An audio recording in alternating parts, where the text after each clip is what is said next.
Hello, this is Dr. Lukes. In this video I'm going to be going over the exam questions. So in question 1 we are supposed to consider the design of a packed tower that's to remove dissolved traces of chlorine that remain in a stream of liquid chlorobenzene after a reactor. The stream flows at 150 kilomoles per hour and contains 100 part per million by mole total. So this is my liquid coming in, and so this is the mole composition in part per million.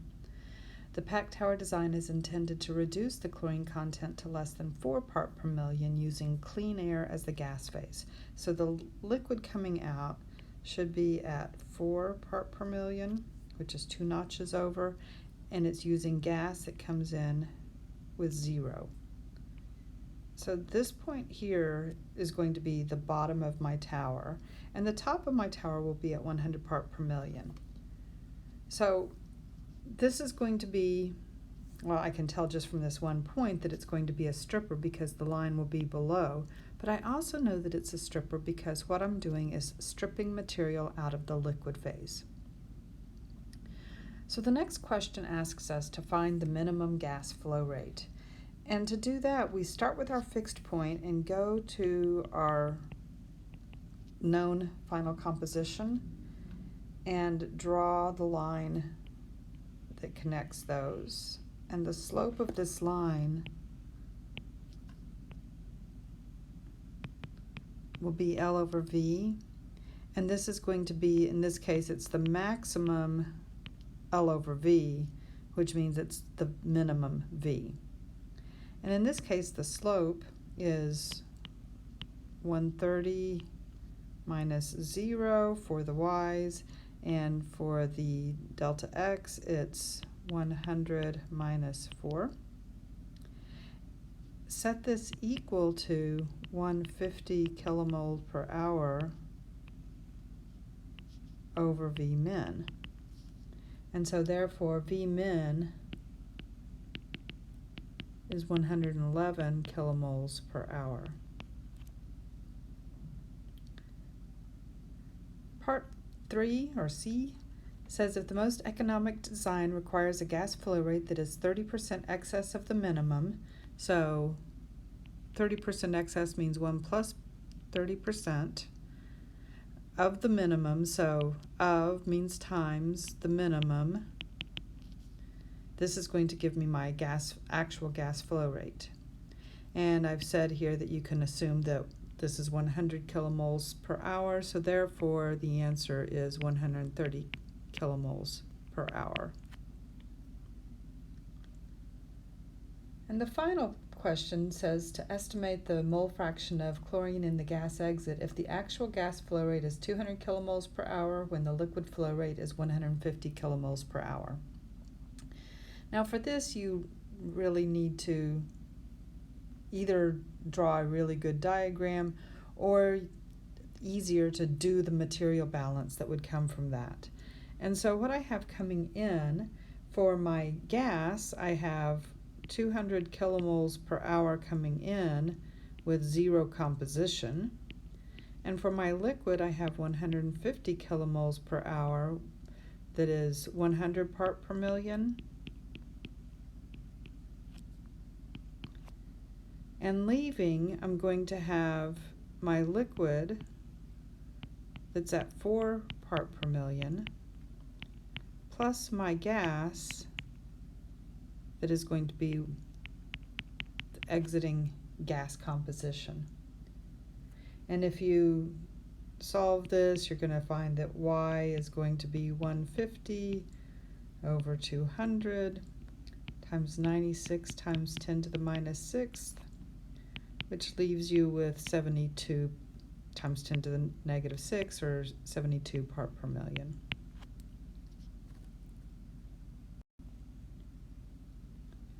So now let's talk about question 2. Now whether you were taking this in the testing center or in the classroom, you got the correction that this was supposed to be per square meter in both of these cases. So let's read this problem statement. So let's continue with a modified version, so using different numbers of the problem in the previous page. In this case, the operating line is shown where L is 80 kilomoles per hour per square meter and G is 70 kilomoles per hour per square meter. In this case, I have Kx prime of A, or times A, is 0.85 kilomoles per second per cubic meter per mole fraction, and K prime Y of A is 0.14 kilomoles per second per cubic meter per mole fraction. And the first question asks us to estimate Yi at the upper endpoint of the operating line, so at this location right here. And to do this, we need to know what that connecting line is. And the connecting line that goes between our equilibrium and our operating line is going to have a slope that is Kxa over Kya, or if you had this written in something like that,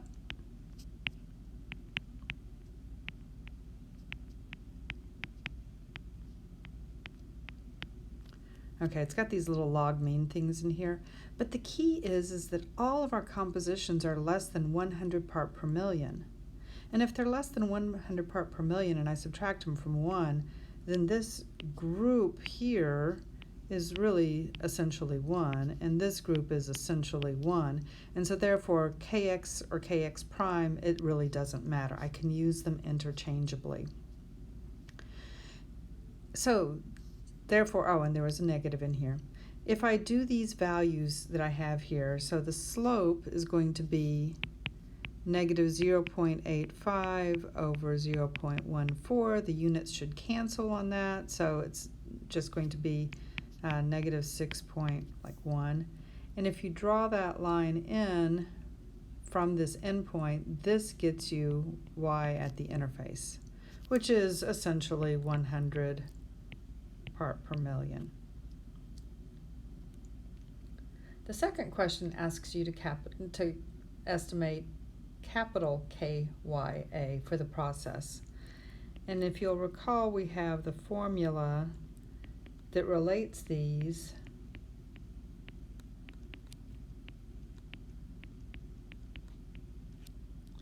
Now the issue here is really a matter of what goes in for the m value.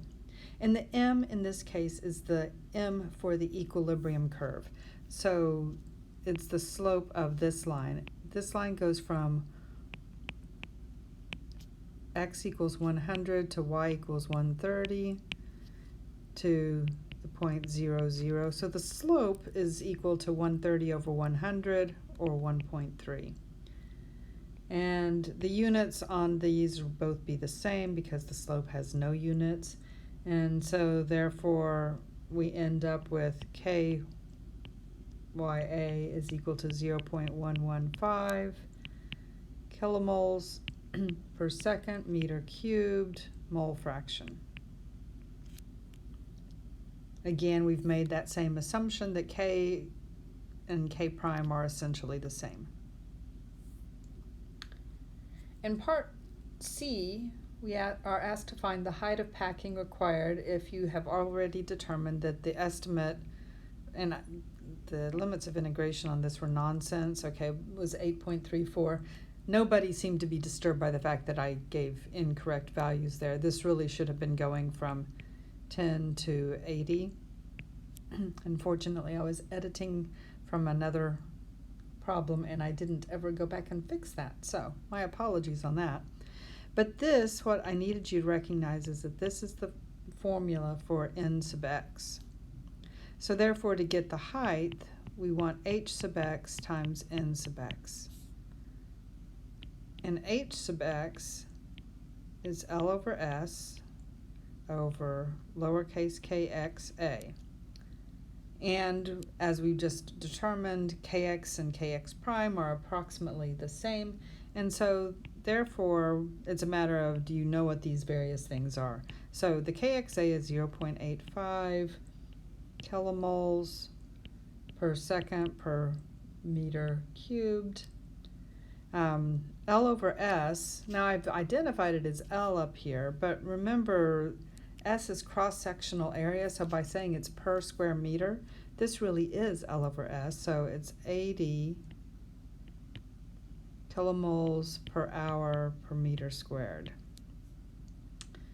So my kilomoles cancel, my meters leave me with a meter, but I have this hour over second problem, so I do have a unit conversion.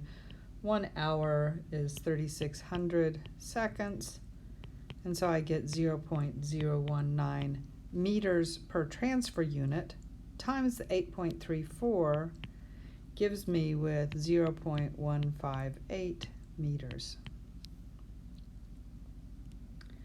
The final part on this question is about whether or not this is gas or liquid phase controlling. This is specifically determined by the mass transfer properties. So therefore, it's based on the KXA and the KYA. In this case, when we were finding the capital KY, you had KYA and you had M over KXA. And the KYA was, or you could have noted that the KY is the smaller one. Remember that the controlling step is the slow one. So the smaller K value, or the larger of these two pieces that contribute to get the overall. And so therefore this is gas phase controlling. And no, I did not choose the most appropriate choice because I gave you liquid phase controlling equations. And so now let's look at this last problem. A cooling tower needs to be designed for an approach of 10 degrees Fahrenheit and a cooling range of 22 Fahrenheit. The system is to be designed for a typical day when the air temperature is 75 Fahrenheit and the wet bulb temperature is 57 Fahrenheit. And the first question is, what's the absolute humidity of the entering air? And a psychrometric chart is provided on the following page. So if we go and look at that, so the video is going to kind of be a little weird because you're going to go back and forth, but it will give you a value for H that is approximately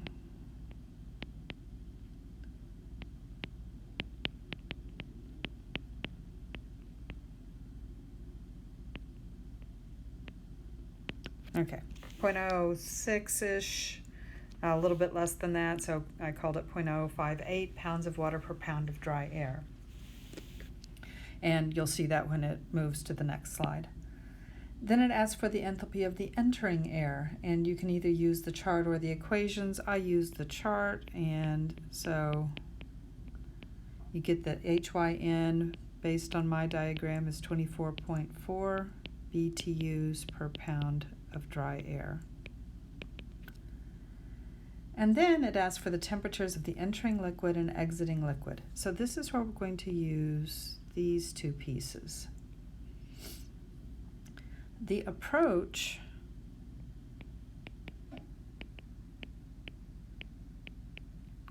is defined as the temperature of the liquid coming out minus the temperature of the gas coming in. And so TL out minus 75 equal to 10 means that TL out is 85 degrees Fahrenheit.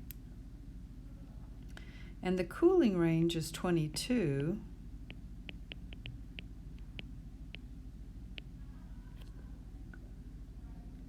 And this is defined as TL in minus TL out.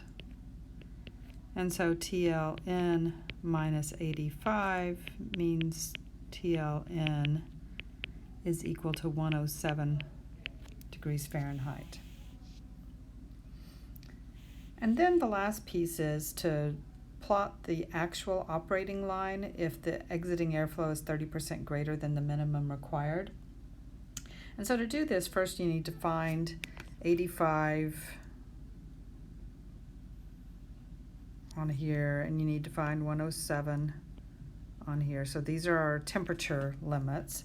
And then we need 24, and let's see, so that's 10, so 24 is right around here. And then estimate the limiting slope by going up to where these two intersect. Let me just redraw that.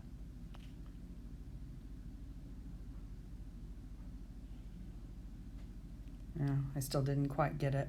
But that limiting slope is going to be, it looks like around 78 minus around 24 over that 107 minus 85. Okay, so it is 52 over 22, and this is equal to L over V minimum. Now I don't know what L is, but I can find V minimum in terms of that. So V minimum is 22L over 52. And therefore V is 1.3 times 22L over 52. And L over V actual is L over 1.3 times 22L, those go away, times 52. So L over V is about 1.8. And so if you come over and go across 10 units and then up 18 from there, takes you to about there. And you get your actual operating line shown there. Okay, so we have an air temperature of 75, and I'm going to apologize in advance that this is going to be funny on the graph. You're going to be looking at it sideways. Okay, so go straight up for 75 degrees. We're going to cross this axis. We're going to find 57, so 57 is right here. Follow the diagonal line, and where these intersect is my actual air position.